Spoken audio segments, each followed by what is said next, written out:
Hello, everybody. Welcome to another episode of Dirt Nap City, the show about interesting dead people. I'm Alex. I got my friend Kelly here. Hey, Kelly, what's up, man? Hey, Alex, man, I'm just glad to be back in the old recording booth here with you. I got a fun one today. Not a 20th century person, but somebody kind of shaped. I think learned by now that I'm interested in people that still have an imprint today, and I think this person definitely still has an imprint today, even though this was a 19th century cat.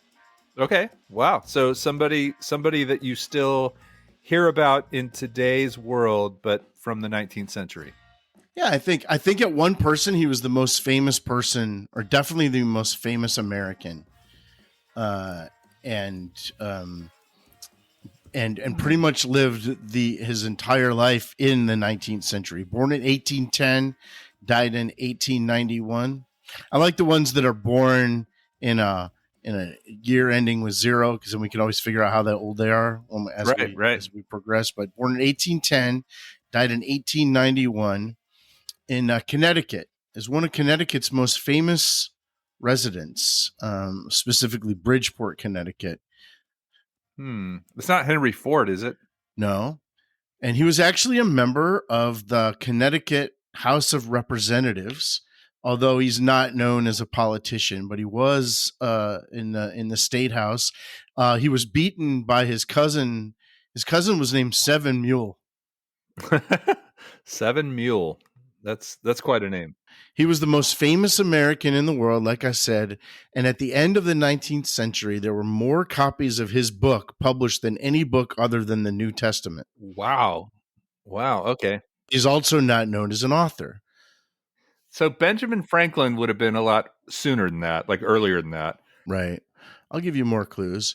We've actually talked, we invoked this guy's, I don't know if we talked about him directly or indirectly when we did our episodes on Houdini and on Jerry Springer. Gosh, I'm thinking about Jerry Springer and all the crazies we talked about. He was a businessman, a politician, an author, a philanthropist, and a showman. Yeah. Okay, greatest show on earth, P.T. Barnum. P.T. Barnum. Yeah, P.T. Barnum. Showman's what did it. I think I was thrown off by the fact that he had actually been elected to office. I didn't know Isn't that crazy? He was in the Connecticut House of Representatives. Yeah, he was actually kind of politically active. His where he was really famous was during the Civil War. He was trying to entertain a nation that was at war. And so he actually switched parties. He switched from the Democrats to the Republicans because he was an abolitionist. But he was very politically active. He was both an abolitionist, but also big on temperance. I mean, he was anti-alcohol, anti-alcoholism, I think is what he would say. But he was so he was politically active. There's a phrase that's attributed to him that I don't think there's any evidence that he ever said. You know what that is? There's a sucker born every minute. Sucker born every minute. There's no evidence that he ever said it.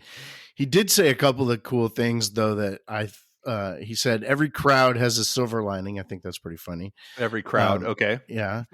and this one that I'll tell you now, and then maybe at the end we can kind of double click on it and unpack it a little more. But nobody ever lost $1 by underestimating the taste of the American public. Underestimating the taste of the American public. So think about that for a little bit. Yeah. I think the most amazing thing, I think when I think of P.T. Barnum, I think of just the circus guy, right? Yeah, of course. Turns out he didn't even get into the circus business until he was 60 years old. Really? He had this whole life before that where he was already very popular guy, very well-known guy, but didn't get into the circus business till he was 60. There was a movie that came out in 2018 called The Greatest Showman. Was that about him? A biography? Well, it was fictionalized. Yeah, so it Hugh Jackman played him, and I did not see this movie, and I was planning on seeing it in the past few days until I started reading about how inaccurate the movie was. And then I didn't want to see it because I didn't want to bring that into this. But just the fact Hugh Jackman isn't 60 years old. And the movie portrays him kind of as a young guy getting into circus. I think that's just one of many airs. So I have not seen this movie, but apparently Okay. it's very fictionalized. And from a historical perspective, probably better not seeing this. Well, one thing you said a minute ago that I thought was really interesting was the circus business, which is kind of a funny phrase, right? So you can imagine him going to meet maybe a lady friend's parents or something. So, boy, PT, what do you do? Well, I'm in the circus business. but he didn't get into it till he was later in life. So What's funny in the trailer for the movie, and again, I have not seen this movie. He says to a young Zac Efron, he says, "Kid, you got something in you. I think you're going to be great in show business." And Zac Efron says, "Show business? What is that?" And he goes, "I just made it up." oh yeah, yeah. So I don't know if So he invented that term either. well, they take some liberties in Hollywood, don't they? Sure, sure. So let's go through P.T. Barnum's life here. I think he pretty much is the definition of interesting dead person. That's for sure. He had a really interesting life. Can I ask probably the most intriguing question, or at least the one that comes to mind first for me is, what does PT stand for? Do you know? Yes, I do. Phineas Taylor. That's how you know we're talking about an old guy. Phineas. Yeah, I like that name, Phineas. Actually, Yeah, I think even like Billie Eilish's brother is named Phineas, but his starts with an F. wasn't there Phineas and Ferb too? It was a Yeah, I think that cartoon. was with a P. But Phineas Taylor Barnum. Okay, PT. We got to bring Phineas back. We really do. Really, I like that'd be a good dog name. But then you end up calling him Finn. Right, right. And in that case, it should be a fish. So let's talk about PT here. He was the son of an innkeeper, and his father died when PT was 15, and he was poor.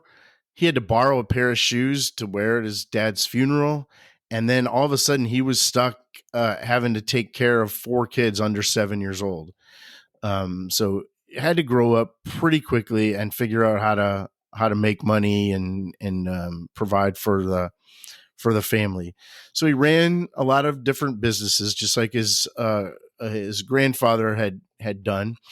And one of the business he had, he had a store, and he was not really clear what he was trying to sell, but he bought a bunch of green glass bottles and tin at bulk. Somebody had come around and said, "Hey, I'll sell you a bunch of green bottles." He thought, well, I can make stuff. And it was just always trying to make stuff and sell it, right? Yeah, Just yeah. anything for a buck.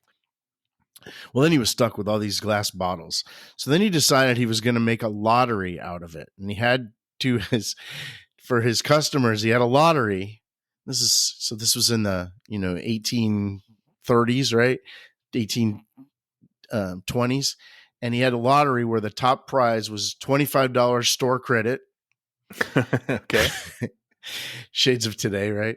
50 prizes of $5 store credit, 100 prizes of $1, 100 prizes of 50 cents, and 300 prizes of 25 cents. And everybody who didn't get one of those prizes got a green glass bottle or some tin. So he had to get rid of this inventory and figure out this lottery system. Later on, he actually became a lottery agent for the state when they started the Connecticut State Lottery and State of Connecticut. Started selling lottery tickets. They had the lottery back in the 1830s, 1840s. And of course nowadays you can't just start your own lottery. All lotteries have to be run through. It's illegal to run a lottery like in a store. Have I ever told you one of my favorite jokes? I don't know. Tell me. You know what has 5 balls and screws rednecks? Oh, the lottery. Yes. Wow. Well, PT started his own newspaper at the age of 19. It seems like whenever we're talking about people from the 19th century, they just like start something huge like a newspaper What was he, an ambulance as a driver too? teenager. Yeah, right. It seems like that's a common thing too. But part of the thing that he did with his newspaper was he would write editorials, and he would write editorials against the elders of local churches. He was the kind of the community people, and he was Okay. really against a lot of the stuff they were talking about in the sermons. And he got fined $100 and imprisoned for 2 months for libel once for writing again bad stuff against this. Well, that kind of kicked off his mystique because he Okay. was viewed as a martyr, and the subscriptions increased while he was in jail. And then when he was released from jail, there was a 3-mile parade with 40 horsemen and 60 carriages kind of celebrating his release. He was Really? a very famous guy until he was 19 years old. And he just kind of became this cult hero Because for he had speaking out against the these church bad church elders. guys. Yeah. Did Yeah. it say what he was against? Like what they had written that he was so Church incensed by? church stuff. You know, Thou shalt not. I don't think it was anything that kind. I think it was the way they were handling the church money, maybe, or Mhm. whatever. I mean, this was just a town, a local town, Bridgeport, and these were the town folks. And Bridgeport wasn't a small town, but it wasn't a large town either, right? It was just that Yeah. mix where you're large enough to have a newspaper, but still, small enough where everyone kind of knows who you are. But he became this guy that I think he was very charismatic. I think he had a lot of charisma, and people wanted to be around him and see what he would do next. And I think he had this insatiable appetite to entertain people, but also make a buck off of people. Yeah, yeah, it was, I mean, and people didn't have a lot of entertainment options back then. Back Well, then it this was is the like, thing. And when you say people, this is one of the legacies that I think this guy left. We'll talk about some of the legacies that he left, but back then there was no entertainment options for lower and middle class Americans. Entertainment was for upper crust people to go to the opera and go to, fancy museums, and it was inaccessible to a lot of, symphony. yeah, there was no kind of middle class version of any of that. And he brought entertainment to the masses. Now, the entertainment was very crass by today's standards, and we'll talk about that. And maybe I should give a disclaimer here that a lot of the things that we'll be talking about are by today's standards probably not very appropriate and maybe even offensive, the kind of things that they considered entertainment back then. But again, this was his kind of idea of bringing affordable entertainment to the masses. Oh boy, I can't wait to hear what those things are. Not unlike our friend Jerry Springer, right? I'm going to tell you, my son recently went to a thing that was put on in Austin, and it was, I traditionally it would be called midget wrestling. I don't think that's probably a term that they use anymore, but that's what it was. It was little people wrestling, and he went to it. He had pictures taken with some of the stars. He said it was really fun and entertaining, and the people that ran it and were in it were super cool. Like they came out and signed autographs afterward. Um, is that exploitive? I mean, this is the theme of this episode. Um, the kind of things that the kind of people that he put on display. Did he exploit them, or was he putting them to work at a time where people with disabilities couldn't get work? So is this And like were the two-headed snakes and the No, not too much super? of that. It was what they were called at the time, freak shows. Oh, he was big on those. Very much a pejorative thing today. We wouldn't call these people freaks. It was a lot of people with disabilities. But again, people with disabilities back then, 100 years before the Americans with Disabilities Act, a lot of times were institutionalized and certainly not hireable for a lot of jobs.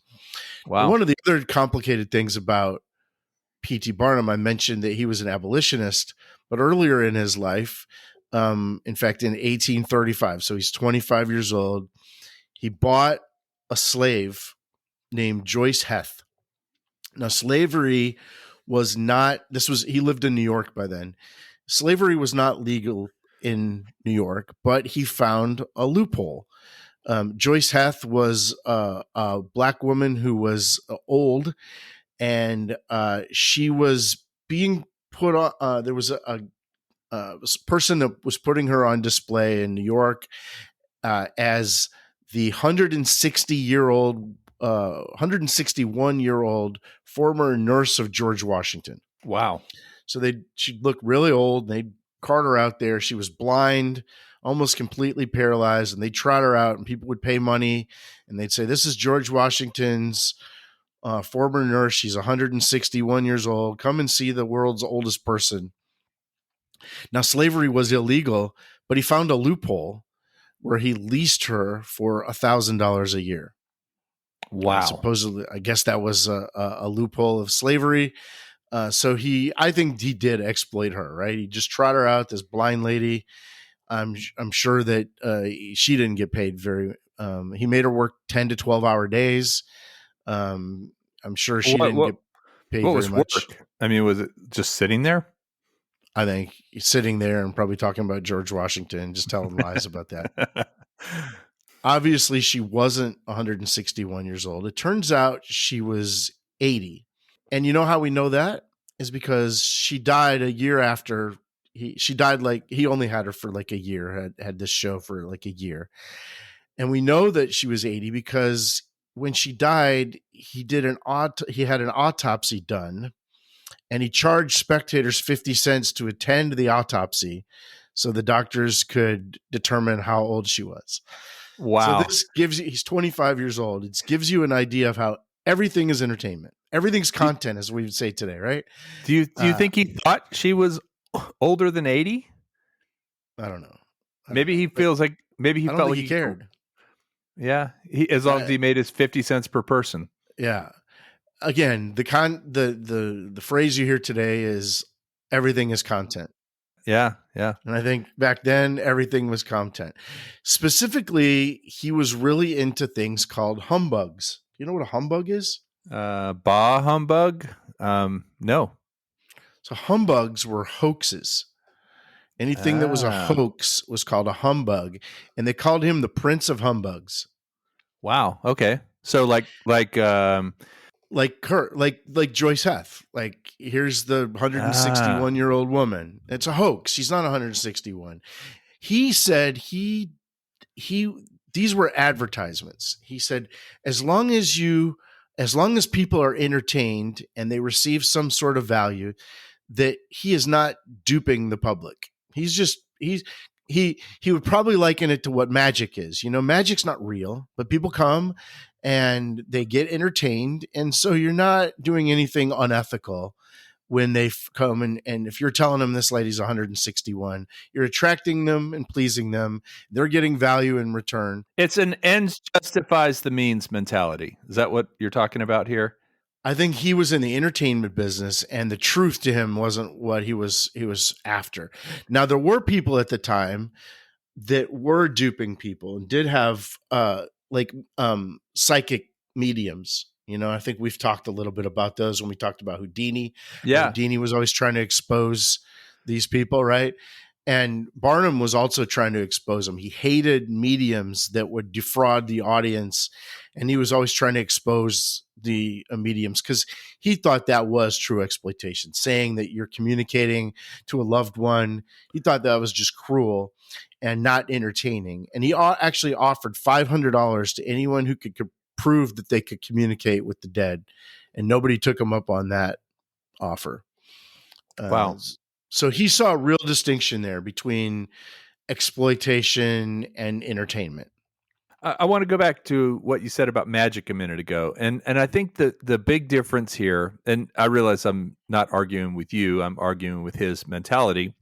But the real difference here is that the thing with magic is everybody knows it's not real. And as you said that, but that's accepted. That's like a given in the room.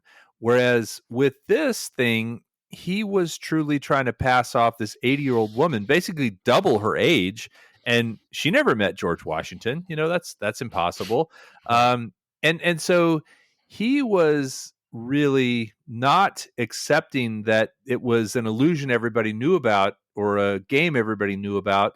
It was truly, oh, this person is the blankest person in the world. Not by blankest, I mean you insert whatever adjective you want here.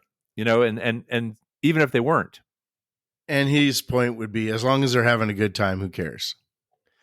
Well, okay, but you can't get all uppity and insensitive or incensed about exploiting people if that's your philosophy, right? Let me tell you some of these other humbugs that he used to get down with. I love that word, by the way. I mean, I've only heard bah humbug, but now to know that a humbug is a hoax Yeah. is perfect. Yeah, and especially since Trump has kind of taken that word hoax and bastardized it, I think we should go back to humbugs. Yeah. So in 1842, so now he's like 32, he started showing off the Fiji mermaid. Fiji mermaid was a creature that had the body of a monkey and the tail of a fish. Wow. Okay. So, you would pay your money and you'd stand in line and you'd go and he would have some kind of a creature. I don't know what it actually was, but it was the body of a monkey and the tail of a fish. Was it alive or was it like the body, like a carcass? It was probably a carcass, and it was probably obscured by a lot of glass, and it was probably something that he had made. And people, like I said, you'd pay your 50 cents and you stand in line, and you had to drink some moonshine before you went into the room to make it. Probably. So, Alex, have you ever driven from Texas to California? No. Have you ever driven from Texas to Arizona along I-10? Driven to El Paso from Houston. Okay. So when you go past El Paso on I-10 and you keep on going, you start seeing these billboards. And these billboards say, "See the thing. Ghosts of the past. The thing is calling. The thing is mysteries unsolved." Do you know what I'm talking about? Have you heard of this? No. So for hundreds of miles, they have all these billboards that say, "See the thing, see the thing." And it, gets closer. The thing, 42 miles. The thing, 18 miles. The thing, 4 miles. Finally, you pull into the thing. And I used to drive a truck. I used to drive a truck for an event company, and we would drive equipment to shows in California and Arizona. And you pull in to this parking lot. First of all, it's a Dairy Queen. So just giving you, you pull in to where the thing is. And in there, you pay $1 or $2. This was 15, 20 years ago when I did this. And you go into this little museum. And throughout the museum, it has a sewing machine, an old sewing machine. I'll give it that. It'll say, "This sewing machine was just the thing to repair a ripped pair of pants." Or this, it has all these antiques, and everything was just the thing to do whatever it did. You were disappointed. This bottle opener. Well, at the end of it, there is actually a sort of sarcophagus, like this little cage or case that this body is in. And that is the actual thing. But it's just like you said, it's like mostly made of cement and has a little bit of glass. And then it kind of looks like a mummy, but it's kind of hard to see and tell what it is. And that is the thing. That's the thing. In addition to all the other things that you get to see. I mean, it's a bargain, for $5 to get to see all that stuff. But if you're ever driving, if anybody has ever stopped and saw the thing at the Dairy Queen in, I want to say in Arizona, I think it's right between Phoenix and Tucson. If you ever stop and see the thing, let us know. Not at dirtnapcity.com. Send a picture. Yeah. To not at if you Google it right now, like the thing billboards, you'll see what I'm talking about.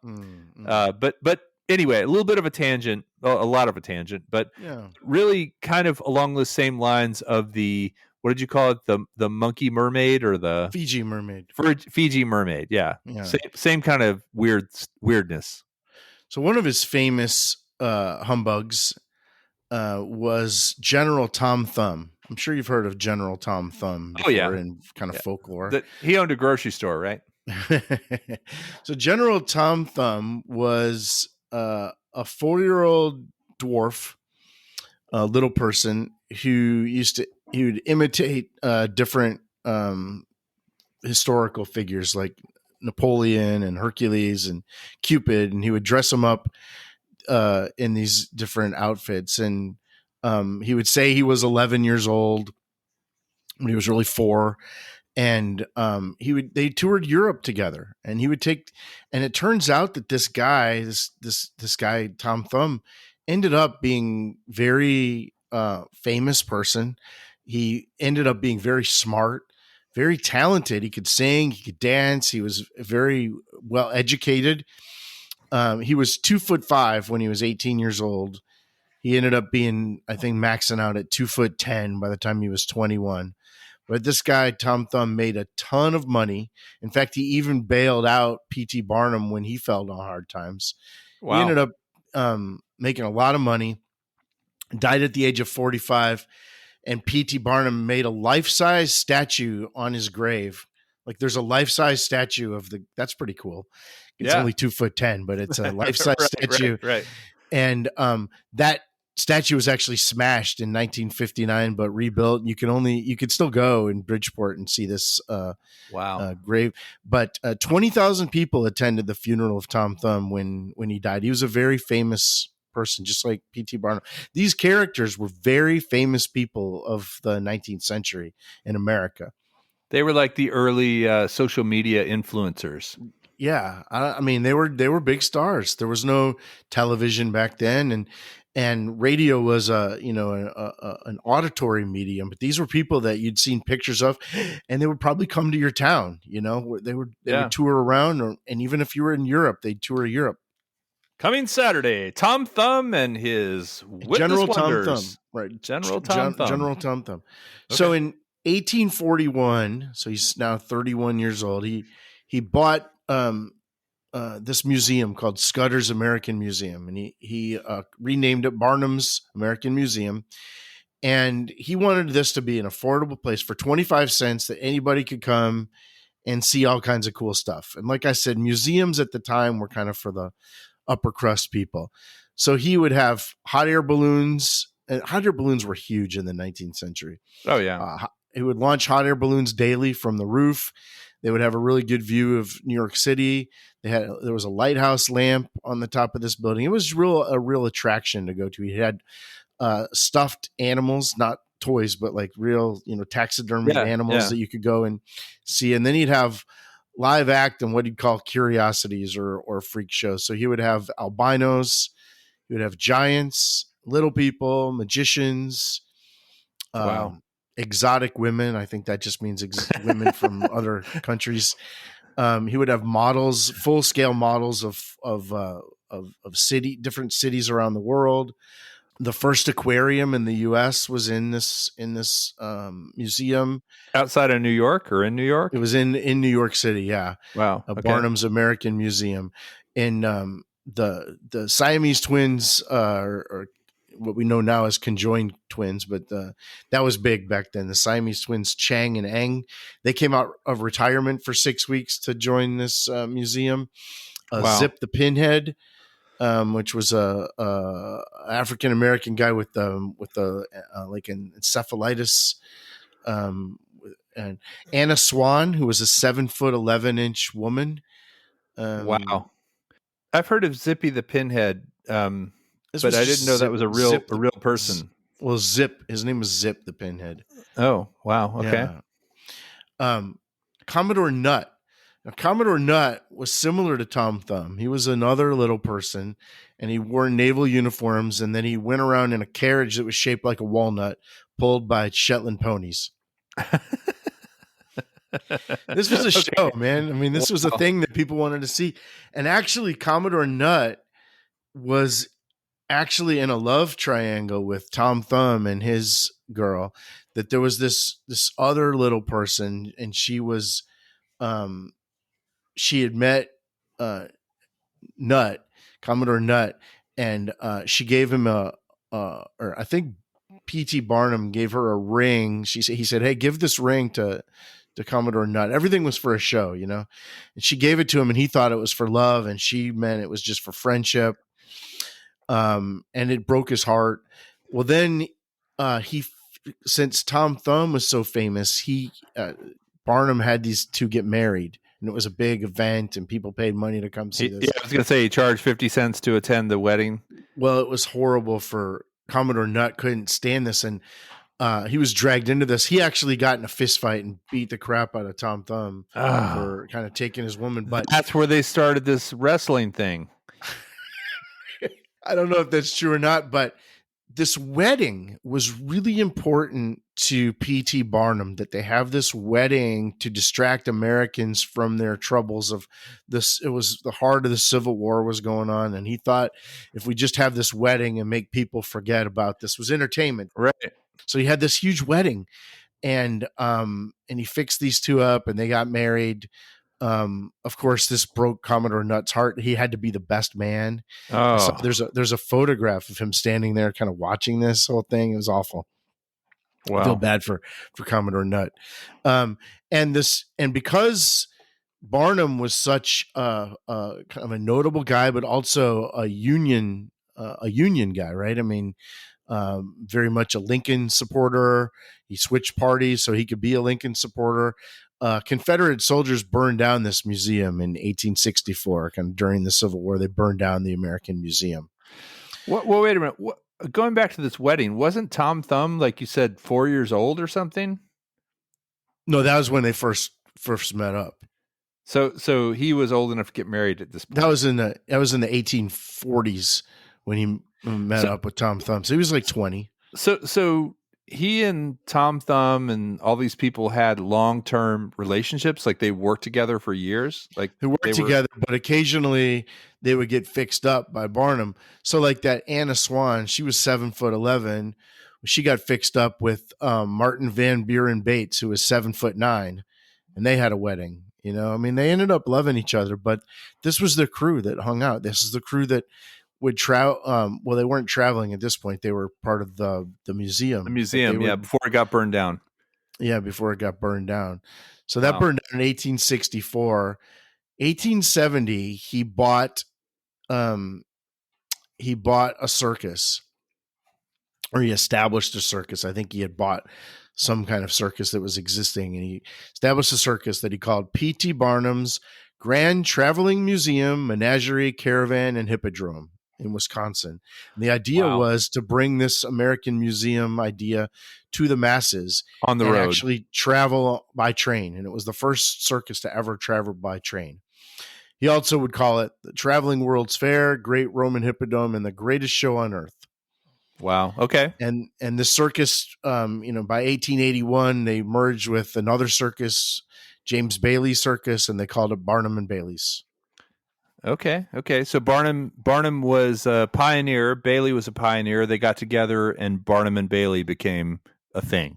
It was the first circus to have 3 rings. He kind of revolutionized the 3-ring circus, and the primary attraction was an elephant that he bought from the London Zoo named Jumbo the Elephant. And they would move even the elephant around by train. So by then, this guy, he had the name recognition. It wasn't the circus that gave him the name recognition. Everyone knew who Barnum was. So by calling it Barnum Circus or Barnum and Bailey's, he was one time he was talking to President Grant during the war. And President Grant, I guess he was former president by now, and they were kind of reminiscing. And President Grant told him, and he said, "I think you're the best." I think Barnum said, "Grant, you're probably the best known American living." And Grant said, when I was president, I would go to China, Japan, I'd go to the Indies, and the one thing everybody asked me was, "Do you know P.T. Barnum?" So I think you're more famous than I am. Wow. Well, good on him. There was actually a real Grizzly Adams. Did you know that? I did not know that. I knew it was a TV show. Do you remember the TV? I never used to watch that TV show. Did you used to watch it? Neither, but no. I mean, I kind of can guess the premise. What do you think the premise was? It was sort of like an early version of BJ and the Bear. except it was with an actual bear. It took place in like the 1860s. Yeah, guy that made friends with bears. Yeah, so it was this guy. I think he was actually from Massachusetts. He was like a shoemaker, but he used to go. He one day he just decided to kind of, as we'd say now, get off the grid, and he moved to the mountains in California. He kind of made friends with the animals, and he used to travel around and just kind of not domesticate them, but they would just follow him around, and he would just live amongst the animals. And he two of his best friends were grizzly bears, and they just hung out Yeah. with him. And as he got older and started running out of money, he joined P.T. Barnum's circus, and they would trot him out as this guy, the mountain man from California. Well, that was at the very end of Grizzly Adams' life. Actually, he got attacked by one of his bears. Oh man, that always happens. That I mean, look at who were the guys in Vegas? Yeah, Siegfried and Roy. Siegfried and Roy. Yeah, that they were all tight with those tigers, and then boom. You make friends with bears, and I would just say that the word "yet" comes into mind, where you say they've never attacked me, and you go, well, not yet. But they're still wild animals, right? I have a pit bull. I can totally relate. And, she's just there at the door whining. And if I hadn't gone and opened that door, it might have just been game over for me, So he was attacked by one of his bears. The bear gave him a head wound. And then, because he was in the circus now, a monkey bit into the head wound and gave him meningitis, and he died. You hang out with what's the phrase? You lay down with the monkeys. You're gonna get meningitis. You mean he would have lived from the bear wound, but it got infected by the monkey? And who knows if he hadn't joined P.T. Barnum? I mean, this bear had never attacked him before, but the bear was probably being provoked by a half monkey, half fish. Right. Or getting bit by a headless man. Or Thumb or any of these folks out there just messing with him. Yeah. It was complete chaos. What's the first thing that kids do when they go to an aquarium with fish or a snake? One of those places where they have a lot of snakes in glass. They tap on the glass, right? Yeah. They make it move, make it do something, And that's probably what was going on. Like that monkey was just standing there doing his own thing, and then all of a sudden, boom. A tasty head wound. Looked, right. Let me get my spit in there. So that was the end of the real Grizzly Adams, which they didn't call the real Grizzly Adams. He was just Grizzly Adams. Yeah, he was the OGA, original Grizzly Adams. I never used to watch that show with Dan Haggerty, but I'm guessing that's not what the last episode was. This series finale. Man. Was it, getting bit by a monkey. Season 2, episode 8. So, P.T. Barnum died in 1890 in a cemetery that he actually designed. That was another thing that he would do, is design these cemetery. He was really interesting outside of trying to make a buck. He was an interesting guy. He was a philanthropist. But in typical P.T. Barnum fashion too, he asked the local newspaper, he knew he was dying, and he asked the local newspaper if they could print his obituary before he died so he could read it. Wow. Did they do it? Yeah, of course. Wow. Okay. He knew he was at the end. But his kind of his P.T. Barnumness lived on after he died. I want to tell you a little bit about the quote unquote greatest bachelor party on earth. Oh, wow. Okay. Was this a show? Like a reality show? No, this was P.T. Barnum's grandson. You can imagine this guy had made a little bit of money. Yeah. And passed it down. And so he, had some Tommy boy kind of idiot kids and grandkids. Did he have the name Barnum as part of his name? Herbert Barnum Seeley. So his last name was actually Seeley, but he had. I want to tell you real quick. I have a good friend named Thomas here in Austin, who used to work for a PR firm called Anthony Barnum, and the woman who ran it was related to P.T. Barnum, and she used like her last name was Anthony, but she used the word Barnum in it to Yeah, and it was make it. probably not her last. I think he had only daughters or something, so I think Yeah, they were yeah. all Anyway, they had to use Anthony it Barnum as. is her great grandfather on her mother's side or something was P.T. Yeah, Barnum. So I think that would be if you had that name, you're kind of destined to to live big. well, it's kind of like you're related to some famous folks. Sure, but not in the Barnum style. No. So Herbert Barnum Seeley was kind of a numbnuts, as we would say today. Okay. And his brother Clinton Barnum Seeley was getting married. This was 1896, so this was years after, well, about 6 years after PT died. But they had his money, right? So he said, "I'm going to put on the greatest bachelor party on earth, the biggest, the most extravagant bachelor party on earth." And so they had this. This was in the Gilded Age, right? The Gilded Age, where fancy people would just show up and do fancy things. The Yeah, kind of the sure. Great Gatsby era, right? Lots of powder on their face and wigs and He and had a 17-course meal. Now, ooh. I can't even comprehend a 17-course meal. Well, you start with deep breathing.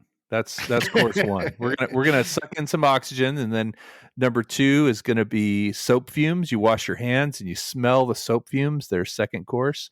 Then number three, of course, is salad. 17-course meal. Then they had lots of drinking.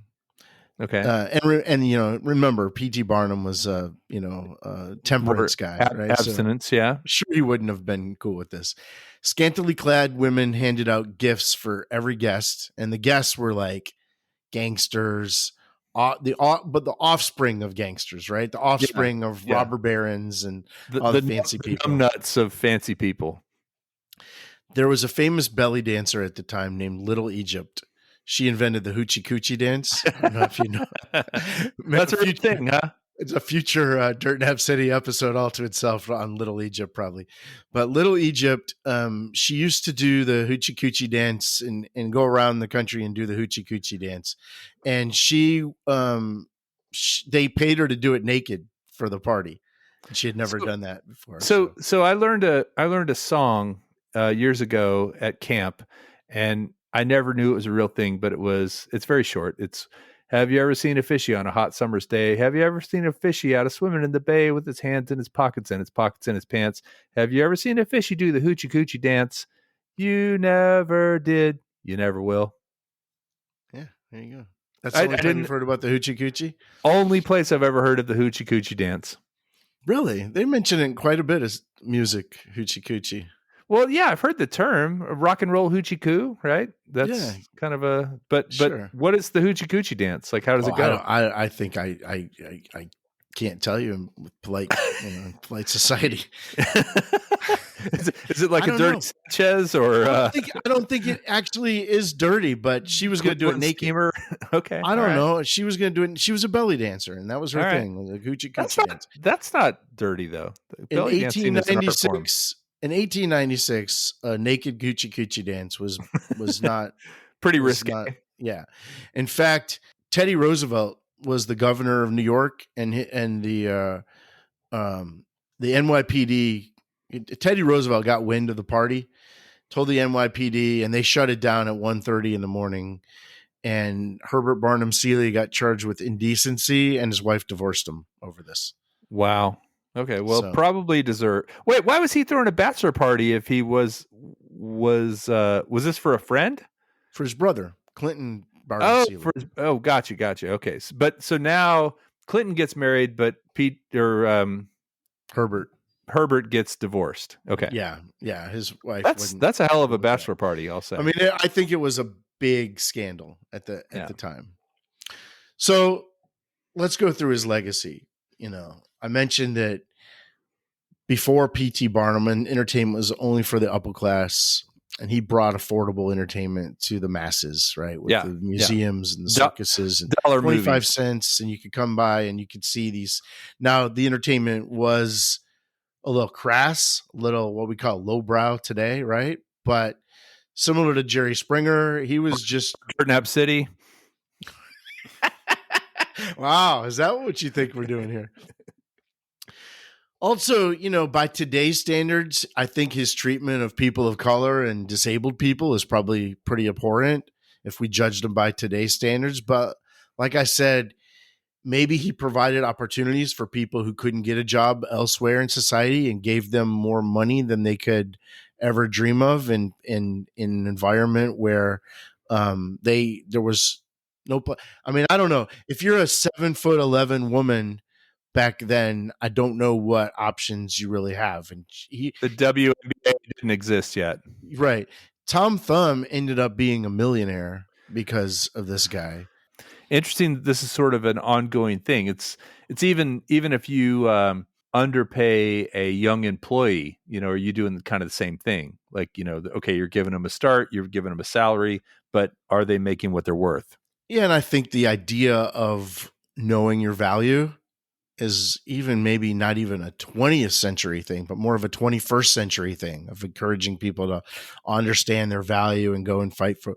I think prior to the last 20 years, I think people would take what they could, was given Yeah. to them and be grateful for it. And that's not really how we look at things today.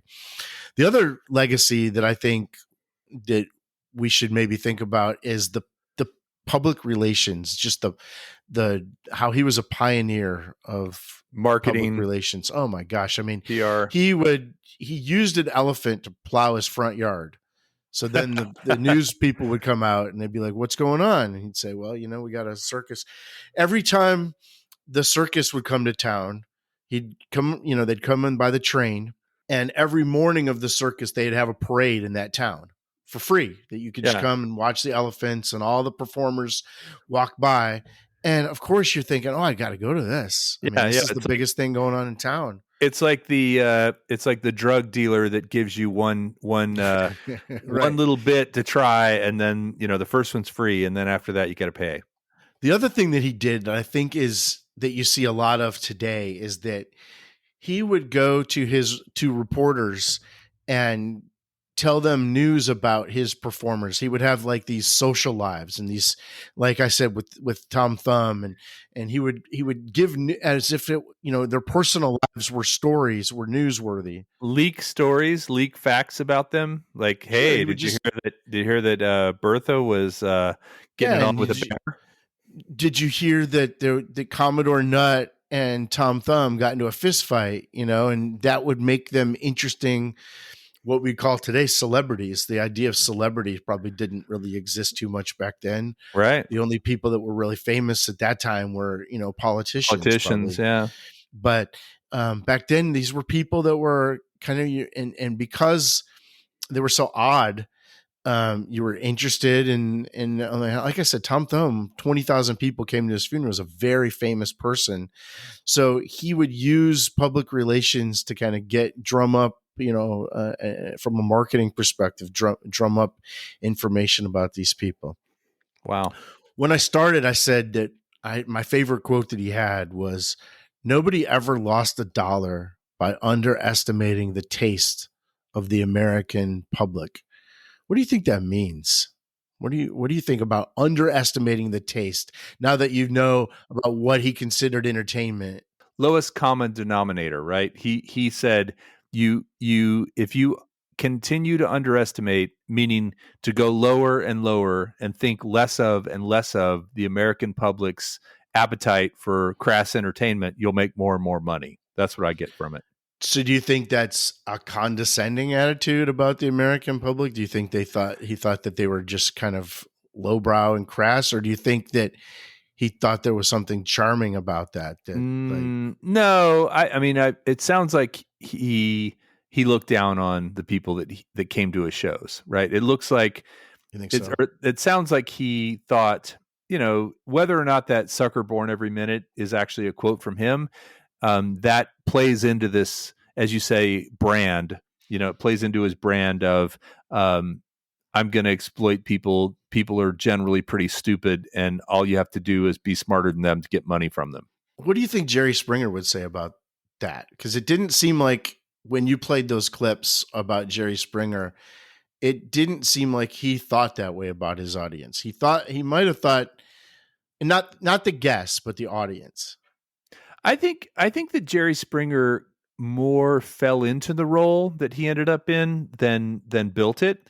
And I think P.T. Barnum, based on what you've told me, built that role. He built that persona. He built that business. He built, and so when you build something gradually over time, you acclimate to it as you go, and you become less and less sensitive to it. Whereas I think Jerry Springer all of a sudden was in this role of being the king of trash TV, and so I think it was shocking to him at first, and so he never quite got used to it the way P.T. Barnum was.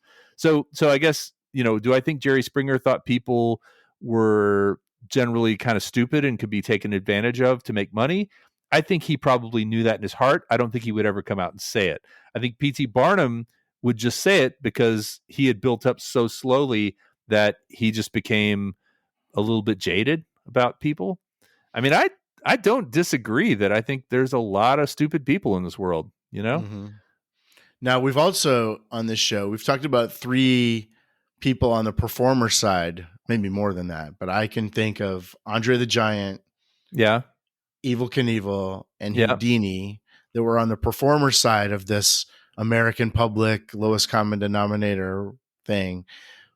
Do you think that they would agree about nobody ever lost a dollar by underestimating the taste of the American public? Or do you think they were more endearing of their fans? Or were they part of the freak show?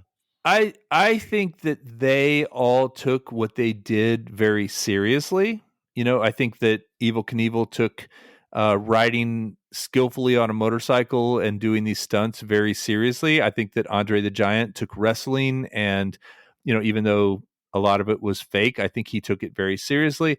I don't think they would view it as just saccharine, bad for you, lowbrow entertainment. I think they would view it. They viewed what they did more as sport and more as like being at the top of their game, and they were. I mean, they were athletes, right? They at least Evel Knievel and Andre the Giant were athletes, and so I think the no, I don't think they would view their fans as idiots that they were taking money from.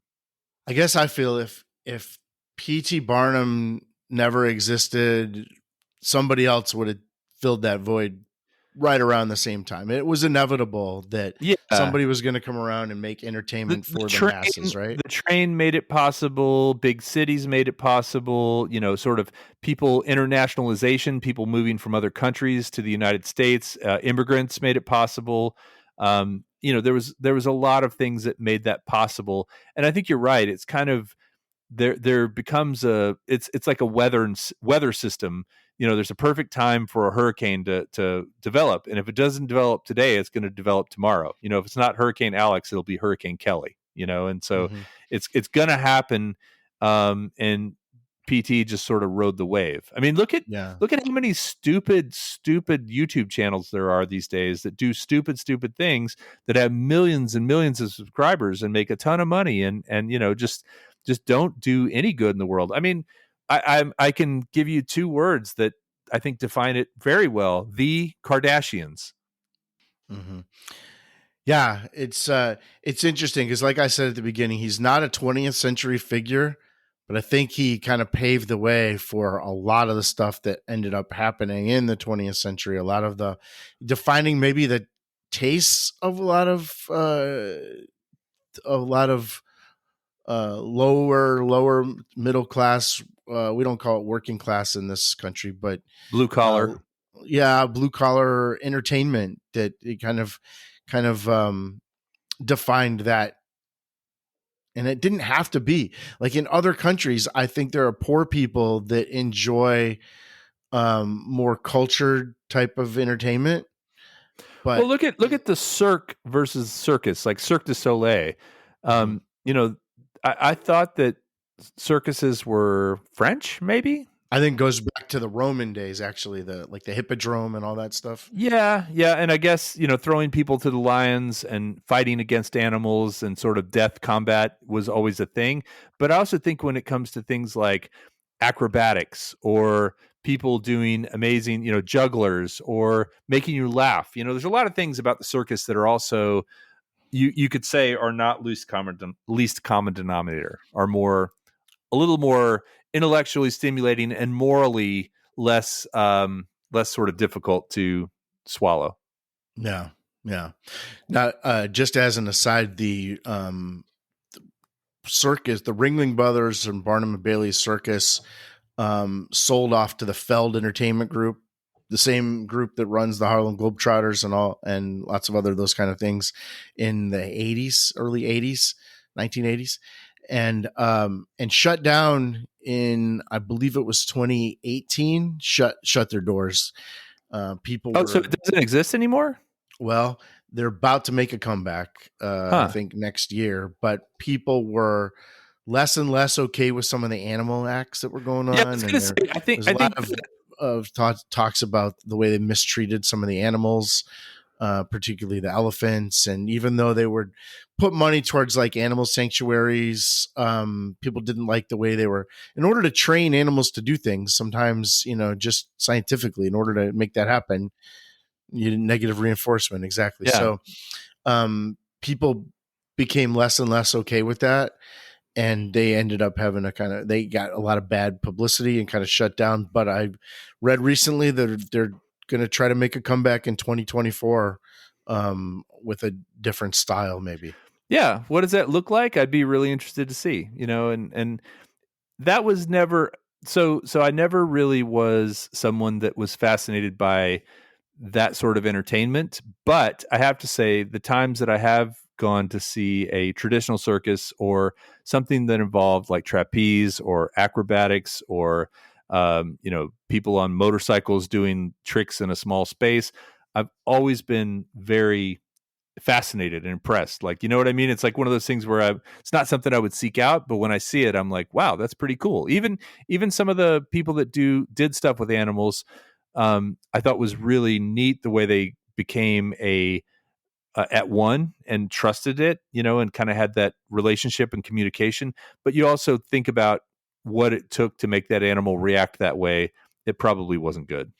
Yeah, we used to go to the circus when my son was growing up. We probably went 5 or 6 years in a row, and I felt like the animal part was really less and less every year. There was less and less of a feature. There was a tiger part that was, a few minutes long, where they would, have a lion tamer, I guess. Well, the whole thing that made that work was a dynamic of danger and ferocity, and it's going to Yeah. kill you.